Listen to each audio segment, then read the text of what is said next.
Hey guys, how y'all doing today? It's Sean here with the Sean Daily Football Channel again, and today I have for you the Saturday big match analysis. And a very amazing Saturday we've had so far, kind of prepping up to the ridiculous Sunday we're going to have. We will be doing also a mini preview for tomorrow's games as well, because there are so many games. I have no idea. There's not 10 games tomorrow that we're going to have to talk about.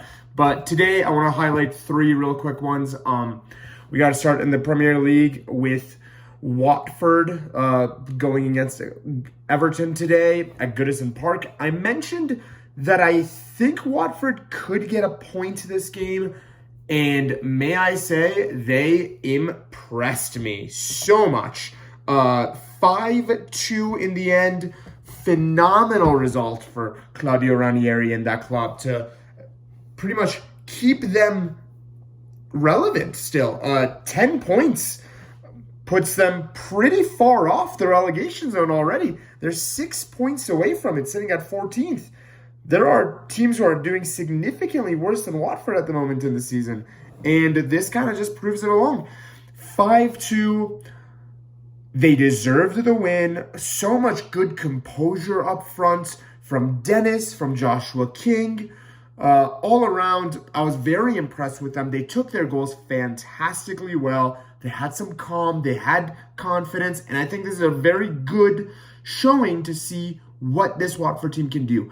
I personally did not think this Watford team was fantastic, but I didn't expect this result. They surprised me, and I'm very impressed. Claudio Ranieri has done some truly amazing things again in the English Premier League. I just want to give you a quick idea what the expected... See, Watford, as far as expected points go, should finish around 18th, which is relegation form. However, the results, they're kind of getting the rub of the green so far. I think with the new management, with Claudio coming in, I think this is a good step for them, and I think that means they do have a chance of staying up. This was a fantastic result. Let's see if they can continue it. Moving on to the Bundesliga, we could have talked about Dortmund, we could have talked about Bayern, we could have talked about Leipzig, but I wanted to talk about Dortmund, and there is a man that we need to discuss, and his name is Jude Bellingham. If you haven't seen the goal, go watch it. Just stop what you're doing right now, stop watching my video, and go watch Bellingham's goal. That's how good of a goal this was.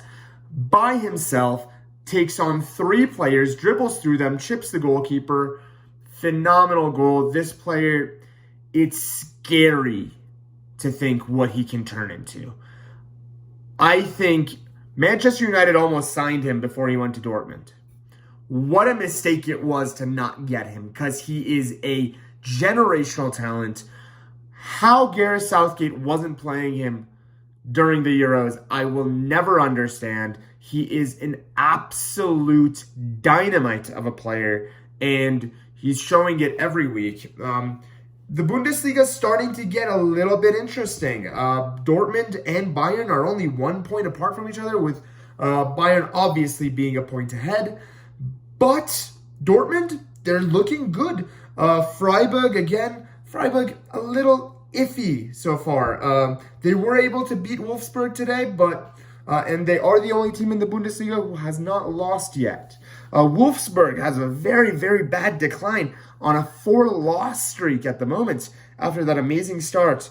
Leipzig is slowly starting to build up form. Leverkusen plays tomorrow. If they win, they'll be on 19 points alongside Freiburg. So we'd have 22 for Bayern, 21 for Dortmund, and 19 and 19 for Leverkusen and Freiburg. It's looking like an exciting season for the Bundesliga. I still hold what I said at the beginning. I do believe Bayern will finish strong, but in a game for Dortmund that Erling Haaland didn't play, I thought they played very well. XG added at 2.5 to 1.4. Let's actually do a quick analysis of what is the XG ranking. Obviously, Bayern are going to be top. They're pretty much exact on where they should be. Mainz, according to the XG, should be a little bit higher, as should Leipzig. I agree with that. Leipzig, I feel, have gotten a little unlucky so far this season. However, more than anything else, I think other teams have gotten very lucky so far this season. But that is kind of a roundup of the Bundesliga. Moving on to the Serie A, and AC Milan being able to take hold of the summit of the Serie A, keeping that chase up with Napoli, who has a big game tomorrow. There are two amazing games in the Serie A tomorrow.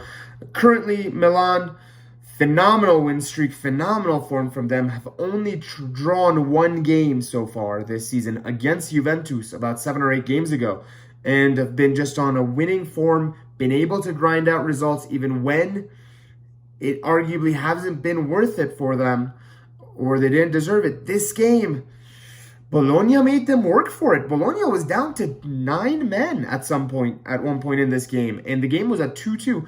Milan actually went up 2-0 pretty fast, and Bologna was able to bring them back with one man down from against 11 men with only 10. They were able to bring the game back to 2-2, but in the second half and then they got the next man went off as well. It all kind of came down. Benacer kind of scored a shot from outside the box. A little bit lackluster from Milan. 0.91 to 0.63 was the XG. Given that Bologna had 2 less players, not a good showing from Milan as far as chance creation. Even Rafael Leao's goal was a deflection. I wanted to see more. I wanted to see more from Milan. This game wasn't the best showing from them. The result is what matters. That's what champions do. Are they in the title hunt? They are in the hunt. Are they good enough? We're going to find out very, very soon. That kind of gives us a bit of a roundup of the games today, but I want to give a highlight to all the amazing games we have tomorrow. And I'm going to start with Italy. We have Roma-Napoli at 10. Can Napoli keep their perfect form across Europe? 8 games, 8 wins so far. Can they make it 9 of 9? It's an amazing accomplishment so far. Can they do it? That's the question. Roma, they've been chopping and churning. They've been doing good. They are 4th at the moment, which is impressive. We'll see if they can maintain that. The other big game is obviously Internazionale versus Juventus at the San Siro. 2 huge games in the Serie A. I cannot wait to get involved with both of them tomorrow. But if you thought those were the only 2 big games tomorrow, just you wait. In the Premier League, we also obviously have the biggest game as far as fanfare around the world, you could argue. United versus Liverpool. I talked a little bit about it in the preview. I'm a nervous wreck, to be completely honest. I have no idea how this game is going to go. I said in my preview, I think Liverpool are going to win 3-0. I said Liverpool, I think, are going to win 3-0. We'll see what happens. It's going to be a very, very big blockbuster-style game. Liverpool need a win to keep pace with City and Chelsea, who both won today. United need to win to kind of stay relevant in the title challenge, I guess, or the top 4 battle, you could argue. If United don't win, West Ham, Spurs, even Arsenal are tied with United at the moment on points. They do have 1 game extra played, but that kind of shows you where United are. Not a great place to be. And then we also have La Liga, where we have 2 huge games in La Liga as well. It's going to be a soccer-filled day tomorrow, where we have the El Clasico, Real Madrid, Barcelona at 8:15 for my time in Denver. Obviously, El Clasico doesn't have the gravitas that it has had over the years. No Messi, no Ronaldo. At the moment, this is possibly one of the most lackluster El Clasicos we've had for a year, but El Clasico is El Clasico. It's always going to be a big game. It's always going to be an entertaining one, and I'm absolutely excited, and I cannot wait to watch it. We also have another huge shout. I've been meaning to get to them for a couple weeks, and I do apologize for not highlighting them, is Real Sociedad. Real Sociedad are currently sitting top of the La Liga. They do have 1 more game. The La Liga is a bit weird right now. A lot of teams have played more games because of the postponed matches.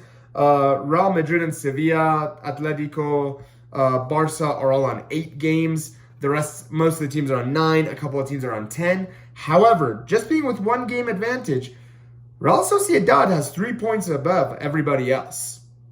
That's pretty good. Even if Madrid don't win tomorrow, Real Sociedad are top of the table by themselves. That's a very, very impressive accomplishment so far.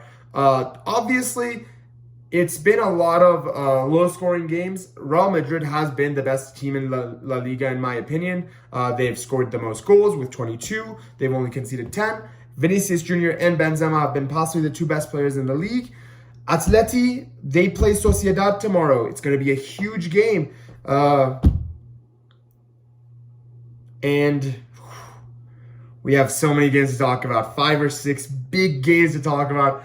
Oh, what an exciting day. What a time to be alive. We also have Brentford-Leicester, I forgot to mention. Oh, that's going to be a huge game too. All in all, whatever you're doing tomorrow, cancel your plans. You're sitting you're in front of the TV, put up 4 or 5 screens, you're watching all the games. I'll see you guys tomorrow with the big game analysis because it's going to be a mega day for soccer, and I cannot wait. I'll see you guys tomorrow. Bye.